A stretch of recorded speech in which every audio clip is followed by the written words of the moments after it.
बड़ा घर हो छोटा घर हो, अगर आदमी को जीना नहीं आए तो उसमें चैन नहीं मिलेगा। भगवान कृष्ण क्या कह रहे हैं, मन जहां जहां भी भटकता है वहां से खींच के लाओ और अपने अंदर लेकर जाओ, अपने भीतर अपनी आत्मा में अपने मन को लगाओ। क्यों लगाओ? क्योंकि तुम्हें अपनी सच्ची शांति पानी है, अपना प्रेम प्राप्त करना है। जिन्होंने भी ऐसा कुछ किया उनकी जिंदगी में देखिए क्या क्या कमाल हुआ। जो लोग भी भगवान से जुड़े हुए थे उन लोगों के पास दुनिया की समृद्धि भी थी, खुशहाली भी थी, जीवन में संतुष्ट भी थे, प्रेम पूर्ण भी थे और इस धरती के लिए बहुत बड़ा कुछ करके गए, भीड़ का हिस्सा बनकर नहीं गए। इसलिए दुनिया के बड़े से बड़े महान पुरुषों के पास एक सबसे बड़ी ताकत थी कि परमात्मा से जुड़े रहे, अपना मन भगवान से जोड़े रखा। अब मैं आपको जो कुछ बताऊंगा उसे भी आप ध्यान से सुनिए। आपके मन में आएगा कि हम जुड़ें भगवान से तो क्या तरीका अपनाएं। ये तो समझ में आ गया, अपने मन क्या है, मन वहीं लगता है जहाँ इसकी रुचि होती है, जहाँ इसको रस आता है या दुश्मनी में जाता है। तो हमें भगवान के प्रति प्रेम जगाना है, प्रेम जगाएंगे मन उसमें टिकेगा, मन को उसमें ठहराएं, भगवान के नाम की महिमा का गुणगान करें, मन स्थिर होगा। जब मन स्थिर होने लगेगा तो परमात्मा में जो कुछ आनंद बहता है उसकी जो शक्ति है वो आपको मिलनी शुरू हो जाएगी। ये शक्ति जैसे आपको मिलनी शुरू हो जाती है तो फिर आप जहां बैठे हुए हैं बाहर का रूप तो वही रहेगा। कंपनियों के नए नए फोन आते हैं ना, बाहर से देखने में तो वैसा का वैसा है, पर पहले वाले फोन से नया फोन महंगा बहुत है। कारण वो कहते हैं बाहर का आकार कुछ भी हो, असली तो अंदर का सॉफ्टवेयर, उसमें चेंज लाए हम लोग, उसको बेहतर बनाया। तो देखने में आदमी बाहर से तो वही का वही होगा, लेकिन अंदर जैसे भगवान से आप जुड़ने लग गए तो भीतर का सॉफ्टवेयर पहले से और बेहतर होता जाएगा और बेहतर होता जाएगा। तो पहले से कीमती हो जाओगे। और कीमती आदमी बहुत प्रेम वाला, खुद का भी ध्यान रखता है, दूसरों का भी ध्यान रखता है, खुद को भी कीमती बनाता है, दूसरों को भी कीमती बनाएगा। ऐसे लोगों के पास जा करके कितने कितने लोग कीमती बन जाते हैं। बड़े लोगों के पास रहने से, अच्छे लोगों के पास रहने से कैसे बात बनती है। आप समझिए, कांतिबाई देसाई गुजरात से साउथ अफ्रीका गए थे और छोटा सा बच्चा था, एक ढाबे में काम कर रहा था, बर्तन धोने का, चाय उठा करके चाय की कप पकड़ाता था दूसरों को। एक दिन सुबह सुबह एक आदमी भगवान का नाम जपते जपते आया और प्रार्थना क्या करता है, भगवान मेरा कल्याण किया है, मुझे इतना प्रेम दिया है, मेरे जरिए तू अपना प्रेम प्रकट कर, मेरे हाथों से जितना शुभ हो सकता है जरूर करा, मेरी बुद्धिमत्ता से जिन जिन का भी कल्याण हो सकता है मेरे हाथों से जरूर करा। अब जाकर ढाबे में बैठे बच्चे से कहा, बेटा चाय लेके आओ। बच्चा चाय लेके आया, बहुत प्यार से ला करके दिया। पूछा, क्या जप रहे हो आप? बोले, भगवान का नाम। मुझे भी बताओ, मैं भी जपता हूं। तो उन्होंने कहा, भगवान का नाम जपो, वो कृपा करता है। और बिगड़ा नसीब वही संवारता है। जिसका कोई नहीं होता, भगवान उसका अपना बनकर उसका साथ निभाता है, क्योंकि उससे बड़ा कोई रिश्तेदार नहीं होता। बच्चे ने कहा, मेरा भी कोई नहीं है यहां, मैं अकेला हूं। क्या करते हो? बोले, बस यहां बर्तन धोता हूं। फिर उसने देखा कि बच्चे को पूरा ध्यान है, कितने कप कहाँ कहाँ दिए गए, सारा जाके हिसाब वो मालिक को बता रहा है। इस व्यक्ति ने चाय पीते पीते हिसाब लगा लिया कि बच्चे का दिमाग बहुत तेज है। उसको बुला करके कहा, बड़ा आदमी बनना चाहता है? बोले हाँ। बिजनेस करना चाहता है? बिल्कुल करना चाहता हूं।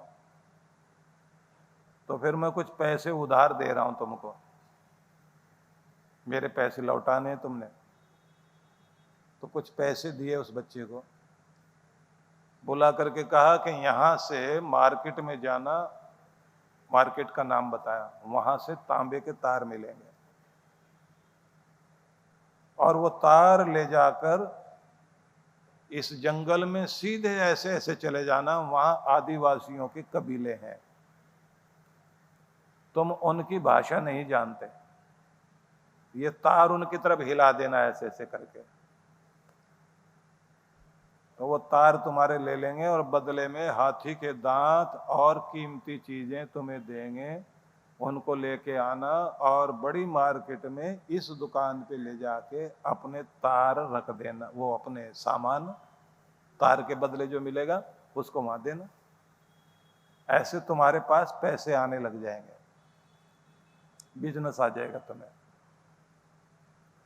बच्चे को गाइड किया बहुत अच्छे से, और बच्चा वो तार लेके जाए, उस आदमी से पूछे भी, हाँ बहुत अच्छा कर रहे हो, करते करते करते उसका काम चल पड़ा, कितना बड़ा आदमी बना। उस व्यक्ति की, कांति भाई देसाई की 3-4 मिल लगी वहां पर, और इतना बड़ा व्यक्ति बना, वहां के धनियों में उसका स्थान आ गया।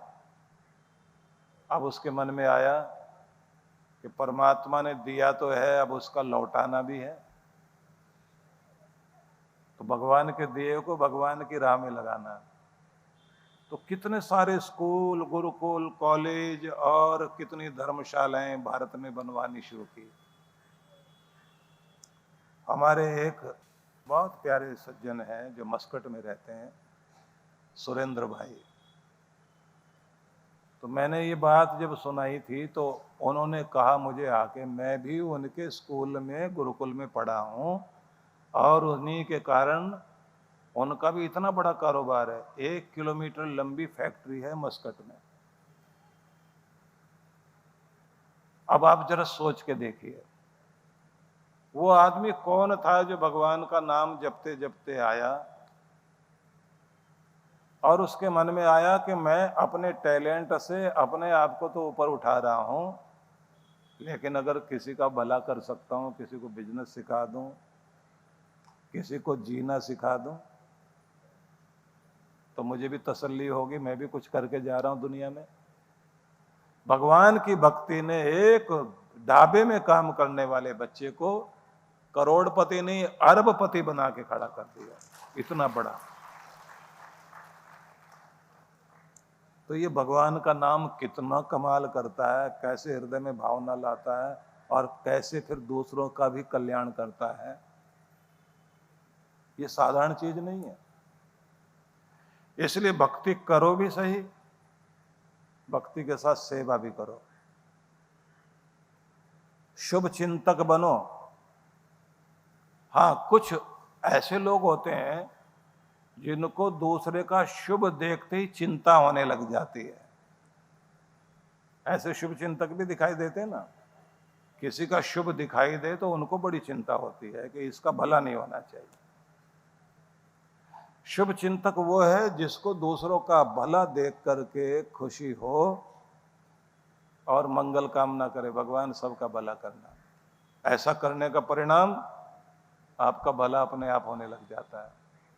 तो मैं निवेदन करना चाहता हूं, क्योंकि आपसे मैंने कहा कि परमात्मा ने आपको चारों तरफ से कवर किया हुआ है, अपने हाथों में पकड़ा हुआ है, लेकिन जब तक हमारा हृदय उससे नहीं जुड़ेगा तो नजदीक होकर भी हम उससे दूर हैं। जैसे हृदय उससे जुड़ जाता है तो हम उसके साथ जुड़ जाते हैं, उसके साथ जुड़ते ही हम कीमती इंसान बन जाते हैं और हमारे अंदर वो दौलत आने लग जाती है जो परमात्मा की सच्ची दौलत है, जो हमें खुशी देती है, शांति देती है, प्रेम और प्रसन्नता देती है। क्योंकि जो चीज दुनिया की मार्केट में पैसे देकर नहीं खरीदी जा सकती, भगवान फ्री में आपको देता है जब भगवान के आप होते हैं। कहीं कमी नहीं छोड़ता वो। तो यहां नाटक करने की जरूरत नहीं है, सच्चे दिल से आप जप करके देखिए, कृपा होती है। परीक्षा जरूर लेगा वो, शुरू शुरू में आपकी परीक्षा ली जाएगी, तो आप घबराना नहीं, जारी रखना। तो उसके बाद में आप देखेंगे कृपा होगी। कभी कभी आप बहुत ज्यादा निराश हो और अपने आप को पिछड़ा हुआ महसूस करो, तब एक मंत्र जपना चाहिए। लिख लीजिए। पहले लिखना उत देवा, उत देवा। आगे लिखना अवहितम, अवहित। आगे ऊपर बिंदी लगा दीजिए। अवहितम, उत देवा। देवा तो आप बोलते ही हैं, देवा रे देवा बोलते हो ना, तो उत देवा अवहितम।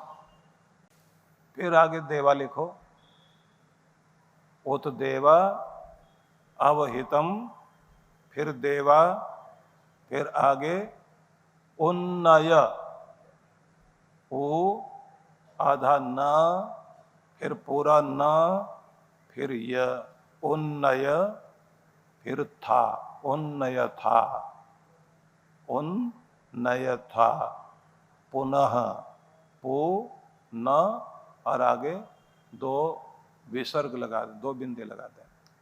तो क्या मतलब हुआ?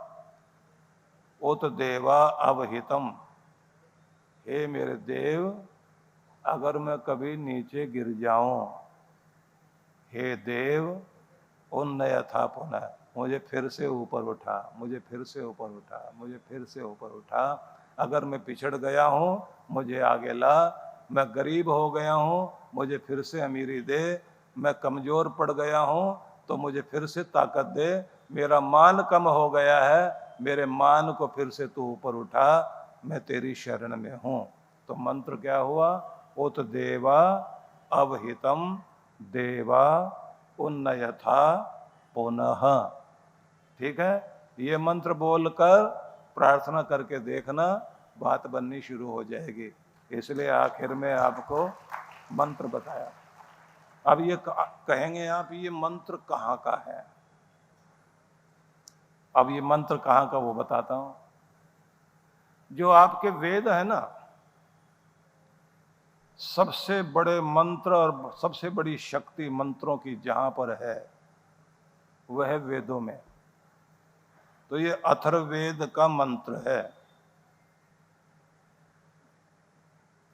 इसको चौथे कांड के 13वें सूक्त का पहला मंत्र कहलाता है। तो इस मंत्र को वो तो देवा अवहितम, देवा उन्नयथा पुनः। हे भगवान, अगर मैं पिछड़ जाऊं, मैं गिर जाऊं, चोट खा जाऊं, मुझे फिर से तो ठीक कर, फिर से ऊपर उठा, मुझे ऊपर उठा, मुझे ऊपर उठा, मुझे ऊपर उठा। क्योंकि तेरी सहायता के बिना मेरा कल्याण होने वाला नहीं। मुझे तेरे सहारे की जरूरत है। मेरे भगवान, मुझे आपके सहारे की जरूरत है, मुझे सहारा दो। जितने प्यार से बोलोगे उतना कमाल होगा। और बोलना कैसे? ऐसे हाथ करके और ऊपर की तरफ देखना। ऊपर की तरफ कहाँ देखना? ये तिलक वाली जगह देखिए, और यहीं आंखें बंद कर लो, और यहीं से हाथ ऐसे करके बोलिए, उत देवा अवहितम, देवा उन्नयथा पुनः। तो ऐसे करके बोलना है, और फिर ध्यान लगाना और महसूस करना कि भगवान कह रहे हैं तथास्तु, तथास्तु, तथास्तु, तुम्हारी कामना पूर्ण हो। तो ये करके देखिए आप, ठीक है। आज वालों को बहुत बढ़िया चीज बता दी गई है, और ऐसी चीज बताई है, इसको सिद्ध कर लीजिए।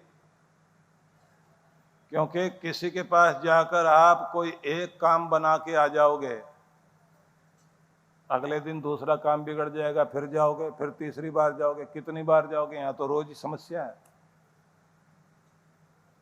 और जिसको भगवान से ही सीधा संबंध जुड़ गया, वो क्या करता है कि भगवान ने ही मुझे ऊपर उठाना शुरू कर दिया, भाग्य संवारना शुरू कर दिया, शक्ति देनी शुरू कर दी। अब मैं ही इतना शक्तिशाली हो गया हूं, खुद को ऊपर उठा रहा हूं और दूसरों की भी ताकत बनता जा रहा हूं, खुद भी ऊपर, दूसरों को भी ऊपर ले जा रहा हूं। तब आप बन जाते हैं चुंबक, मैग्नेट। अपने आप को मैग्नेट बनाओ, और क्या खींचना है अपनी तरफ? शुभ चीजें, अशुभ नहीं। और मैग्नेट से लोहा जुड़ जाए तो लोहे के अंदर भी मैग्नेट वाली पावर आ जाती है। फिर लोहा भी छोटे मोटे लोहे को अपनी तरफ खींचने लग जाता है। तो पहले तो आप मैग्नेट बनिए, फिर जो आपकी संगति करेगा, आपके साथ बैठेगा, उसके अंदर भी मैग्नेट वाला गुण आने लग जाएगा, और वो भी फिर दूसरों को अपने रंग में रंगने लग जाएगा। अच्छे लोगों को चारों तरफ अच्छी चीजें करते रहना चाहिए। तो बहुत बहुत आशीर्वाद, बहुत बहुत शुभकामनाएं। महाराष्ट्र के मुंबई में परम पूज्य सद्गुरुदेव श्री सुधांशु जी महाराज एवं डॉक्टर अर्चिका दीदी जी के पावन सानिध्य में सनातन भक्ति सत्संग।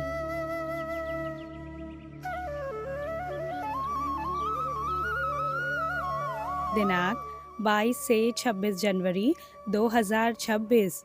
कार्यक्रम की रूपरेखा। शुभारंभ 22 जनवरी सायं 4:30 से 6:30 बजे। 23 से 26 जनवरी प्रातः 9:30 से 11:30 बजे, सायं 4:30 से 6:30 बजे। विशेष 23 जनवरी रुद्राभिषेक प्रातः 9:30 से 11:30 बजे। 24 जनवरी वैभव लक्ष्मी यज्ञ प्रातः 9:30 से 11:30 बजे। 25 जनवरी केदारनाथ मंदिर भूमि पूजन प्रातः 9:30 बजे। मंत्र दीक्षा कार्यक्रम गुरुधाम में दोपहर 12:30 बजे। स्थान वरदान लोकाश्रम, मुंबई, काजूपाड़ा, घोड़बंदर रोड, मीरा रोड, पूर्व, मुंबई।